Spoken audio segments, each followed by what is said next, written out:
Salut tout le monde et bienvenue pour une nouvelle vidéo. Aujourd'hui je vais vous donner mon avis sur le dernier film sorti de Laurent Emmerich qui est Independence Day Résurgence. Alors d'avance et directement, c'est un film que je conseille quand même d'aller voir parce que c'est un film qui est plutôt sympa. Il va vous occuper pendant à peu près 2 heures. C'est bourré d'action, c'est bourré d'explosions à l'image de 2012 que Laurent Emmerich avait réalisé. Vraiment c'est sympa, donc je conseille quand même d'aller le voir. Après il y a certains points qui m'ont un peu fait tiquer, qui m'ont un peu déplu et qui pour moi le font être deuxième. C'est-à-dire en fait que pour moi Independence Day premier du nom est supérieur, même si techniquement il est daté, il a quand même 20 ans. Alors pour resituer un petit peu dans l'intrigue, on va je vais d'abord dans un premier temps parler du premier opus.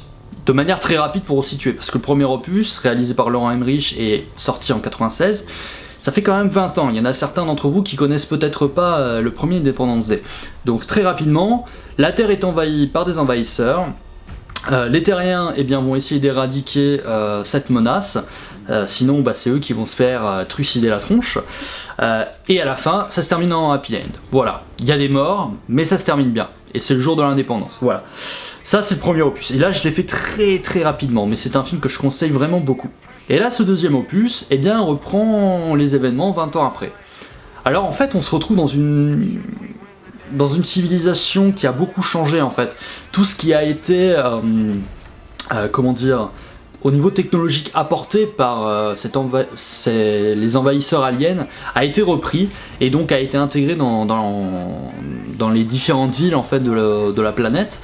Donc on se retrouve avec des vaisseaux volants, avec des avions de chasse qui ne sont plus vraiment des avions de chasse avec des turboréacteurs, mais plutôt des avions de chasse un peu de mal, avec des réacteurs un peu même dans le même style que ceux des envahisseurs. Voilà, toute la technologie des envahisseurs a été reprise, même au niveau de l'armement, hein. Ce ne sont plus des M16 qu'on retrouve ou des armes on va dire à balles. Hein, les fusils d'assaut en fait plutôt sont tous des fusils d'assaut d'extraterrestres. On retrouve juste en fait, vraiment je vais dans le détail, c'est juste une arme de poing qui est un petit 9 mm classique on va dire, hein. Mais voilà. Donc on retrouve vraiment toute cette architecture dans les vaisseaux, tout est vraiment très futuriste, on se retrouve vraiment dans un Washington très futuriste, un monde très futuriste du moins. Voilà un petit peu le contexte, et donc on retrouve plein de personnages qui sont issus du premier opus, donc le film au début a un petit peu de mal à se mettre en place parce qu'il essaye vraiment de mettre en place, il faut dire ce qui est, chaque personnage est nouveau personnage. Donc au début on nous présente les différents personnages qui avaient été présents dans le premier opus. On retrouve le président américain, on voit sa fille, on voit le fils de Will Smith. Will Smith d'ailleurs ne fait pas partie du casting parce que apparemment il était beaucoup trop cher. Bon, moi je trouve que c'est quand même dommage parce qu'on retrouve tout le monde sauf lui, mais bon c'est comme ça. Donc au final on retrouve son fils et sa femme. On trouve le docteur David que j'avais beaucoup aimé, incarné toujours par Jeff Goldblum. On retrouve bien évidemment son père, les militaires, voilà. Enfin en gros on retrouve beaucoup du casting, de l'ancien casting, avec des nouveaux, notamment le frère de, je crois que c'est Liam Hemsworth, qu'on retrouve notamment, qui incarne en fait un soldat, je vais pas dire lambda, c'est pas le cas, mais c'est un soldat qui sort du lot parce que c'est un sacré bon pilote, mais voilà, il a fait des conneries parce qu'il voulait se mettre en avant et ça l'a amené à être, on va dire, un petit peu déchu quelque part, si je puis dire ça comme ça, à pas être vraiment pilote au départ dans le film, relégué à un autre rang on va dire, et puis bon au final, bon je pense que de toute façon on le voit et on le devine en fait pendant toute l'intrigue, mais il va être mis plus en avant et va être un maillon fort en fait au niveau de l'intrigue, voilà. Il y a des petites animosités qui sont mises en place dans le film, voilà. Bon, voilà, je vais pas m'étendre là-dessus, c'est pas mon intérêt parce que ça va durer en longueur, mais au début du film, voilà, ça traîne beaucoup en longueur, c'est pas très dynamique parce qu'ils mettent en place, Laurent Emmerich met en place vraiment la psychologie des personnages quelque part. Si on peut dire qu'il y a vraiment une psychologie, c'est pas vraiment très approfondi non plus. Ici c'est un film d'action pur et dur qui explose dans tous les sens, et notamment parlons de ça. Au niveau des explosions, c'est à l'image de 2012. 2012, pour ceux qui l'ont pas vu, je conseillerais d'aller le voir juste pour dire que vous l'avez vu, mais c'est un film qu'on peut se passer de voir. Mais c'est à l'image de 2012, dans le sens, en fait, c'est un film catastrophe où tous les monuments sont détruits, où c'est un déchaînement d'effets pyrotechniques, d'explosions. C'est grandiose, ouais, grandiose, je peux prendre ce mot-là. Mais c'est pas... disons que au départ, Laurent Emmerich, il y avait il y avait une question à se poser en fait, et que Laurent Emmerich avait mis en avant en fait, c'est est-ce qu'il s'est vraiment lâché sur ce film? Quand on voit on ressort de la séance et qu'on ait vu le film, bien évidemment, c'est un peu logique, on peut se dire oui, en effet, il s'est lâché. C'est bien plus grandiose au niveau des séquences de combat, aussi au niveau des effets d'explosion et tout. Après, c'est normal, ça fait 20 ans, il y a 20 ans quand même entre les deux films, donc c'est normal, les effets techniques, tout ce qui est lié à la technique, hein, voilà, ça a évolué, c'est normal. Donc oui, moi je trouve que c'est bon. Il y avait un truc, c'était Laurent Emmerich s'est lâché, je crois. Ouais, c'était qu'en fait Laurent Emmerich avait dit pendant une interview qu'il s'était lâché dans ce film, et quand on en ressort, oui, en effet, Laurent Emmerich, ça se voit qu'il s'est lâché, ça explose de partout, on en prend plein les yeux. Néanmoins, il y a eu des moments où pendant le film, j'ai été amené à me déconnecter. Voilà. Après, c'est mon ressenti purement personnel. Après, il y a aussi certaines circonstances qui ont fait dans le cinéma que j'ai dû me lâcher, parce que j'ai eu, pour la petite anecdote, j'avais un mec qui était devant moi avec sa copine, qui, il n'y a pas d'autre mot, bouffé à pleine bouche son foutu kebab. Il m'a vraiment saoulé, parce que ça puait le kebab dans tout le ciné. Il y a des gens qui s'en sont plaints quand même, je les entendais se plaindre, mais bon, le mec avait rien à carrer. Sa copine, elle était...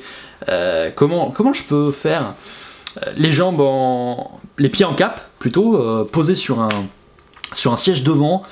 Ils arrêtaient pas de faire du bruit, de se bécoter, c'était une horreur. Il y en avait plein de monde qui arrivait c'était pendant le début du film, et même je crois au milieu du film, j'ai eu des mecs qui sont arrivés et donc qui se foutaient devant l'écran, donc ça a été une horreur, ça m'a déconnecté du film.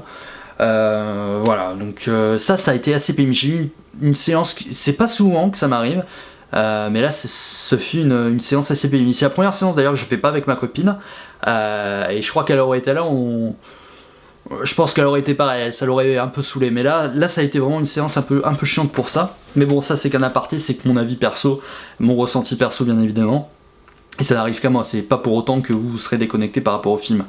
Mais comme bon, j'avais fait plusieurs captures avant, alors je sais pas si ce que je vais dire je l'ai dit là tout de suite, mais auparavant, mais le premier Independence Day, c'est un film que j'ai beaucoup apprécié, que j'ai été amené à revoir plusieurs fois, et ça m'a jamais dérangé de le revoir. Vraiment, c'est un film que j'ai beaucoup apprécié. Parce qu'il y avait une certaine complicité qu'on retrouvait entre Will Smith et Jeff Goldblum dans leur personnage, que je trouvais vraiment sympa, avec des petites scènes, notamment la scène où ils étaient dans le vaisseau spatial en train de fumer leur cigare. Voilà, moi je trouve que c'est une scène qui est plutôt sympa et plutôt marquante même d'ailleurs, une des scènes je pense que beaucoup vont me sortir, c'est la scène où Will Smith dézingue un vaisseau ennemi qui sort et qui commence à lui asséner des coups de poing en lui disant voilà, ça c'est ce que j'appelle une rencontre du troisième type. Ça c'est quelque chose de marquant, qu'on retrouve d'ailleurs, parce qu'il me semble que c'est d'ailleurs le fils de Will Smith qui ressort en fait cette réplique voilà ce que j'appelle une rencontre du troisième type. Il le ressort, donc un petit clin d'œil à l'ancien opus, enfin l'ancien opus au premier Independence Day plutôt. C'est sympa, mais il n'y a pas de complicité comme on retrouve dans l'ancien opus, à part toute cette ce déluge d'effets techniques et tout. Je le trouve, malgré tout ça, hein, tous ces efforts techniques, je le trouve quand même en deçà de ce qu'était le premier opus à son époque. Voilà, donc si on devait comparer, moi je préfère largement le premier, et celui-ci serait bien évidemment la suite, et donc même deuxième, je le classerai deuxième. Et puis petite chose aussi à dire, c'est qu'à la fin, ça se coupe très net. On comprend pas trop, mais ça se coupe net, direct. Parce que j'ai pas envie de spoiler non plus, hein, mais au niveau de l'intrigue, mais la fin se termine très rapidement, dans le sens c'est on va continuer. On va continuer à quoi? La guerre? Ouais. Voilà. et ça se coupe. Alors ça se termine pas comme ça, je préfère, là je modifie, je mets en avant d'autres propos pour vraiment que vous ayez la surprise quand même, et que vous sachiez juste que va y avoir une suite et que ça se termine juste sur les propos d'un personnage et boum, et générique. Voilà, ça se termine comme ça, donc il y aura peut-être une suite, alors, espérons pas dans 20 ans, mais espérons que ce soit une suite dans quelques années quand même, histoire de... Je vais pas dire peaufiner le scénario, quoique peut-être si, parce que je pense pas que ce serait très réducteur de dire que c'est un film con. Il y a possibilité de faire un film avec un scénario plutôt recherché, je pense, et avec un vrai message. Le message du film, d'ailleurs, c'est l'union. Tout le monde s'unit malgré les différences religieuses, les différences raciales. C'est notamment le cas, malheureusement, et très ancré dans l'actualité aujourd'hui, puisque malheureusement, avec tout ce qui nous est arrivé très récemment avec l'attentat de Nice, voilà, alors je veux pas dire que c'est un message qui est strictement pour ça, mais le message derrière le film, on le voit, c'est vraiment l'union de tous malgré toutes nos disparités, nos différences. Au contraire, ce sont nos différences qui nous unissent. Donc voilà un petit peu pour le message. En tout cas, moi c'est comme ça que je l'ai perçu, et c'est comme ça que d'ailleurs ils le mettent en avant. C'est même d'ailleurs l'ancien président, donc le président du premier opus, qui en parle tout simplement. Donc voilà, je crois que j'ai pas d'autre chose à dire de toute manière, parce qu'en plus j'ai chaud, j'en peux plus les mecs. C'est une horreur. Donc ouais, là, je suis sorti du ciné et j'étais un petit peu déçu. Un peu déçu, j'ai eu un coup de téléphone d'un pote. Donc je vais d'ailleurs aller boire un verre après là. Et quelle heure ? Il va être 1h du matin, donc je vais aller boire un verre un petit peu et on va en discuter d'ailleurs un peu de ce film, parce que lui avait senti que le film allait pas être super, et c'est un peu l'impression que j'ai eue quand je suis sorti du ciné, une impression un peu de déception, pas une grosse déception non plus comme l'a été pour moi Batman contre Superman cette année, mais une petite déception. Après, je conseille quand même, c'est un film que je vous conseille d'aller voir, hein, ne serait-ce que pour s'occuper pour l'été, être dans une salle climatisée, ça fait du bien, et puis passer un bon moment, parce qu'on passe un bon moment devant ce film. Voilà, tout simplement, c'est vraiment le film popcorn action de l'été.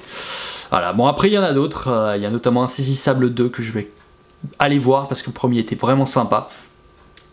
Surtout que il y a Harry Potter dedans, donc j'en attends pas mal, surtout bon bah tout simplement parce que le premier pour moi était vraiment sympa. Voilà, donc je vous conseille quand même d'aller voir ce Independence Day, ne serait-ce que pour vous occuper et voir un bon film d'action plutôt sympa. Voilà, c'est tout pour moi. Vous pourrez me rejoindre sur les réseaux sociaux et puis vous abonner à la chaîne, ce sera plutôt sympa. Et puis si vous avez des questions par rapport au film, vous n'hésitez pas à me les poser dans les commentaires. Je vous répondrai quand même aussi rapidement que possible. Parce que je pense que dans la vidéo, j'ai pas tout expliqué non plus. Il y aura peut-être des questions que vous aurez à me poser. Mais le mieux, c'est de vous faire votre propre avis, d'aller vous rendre dans un ciné et puis d'aller le regarder. Voilà, tout simplement. Allez, moi je vous retrouve pour une prochaine vidéo. Salut tout le monde.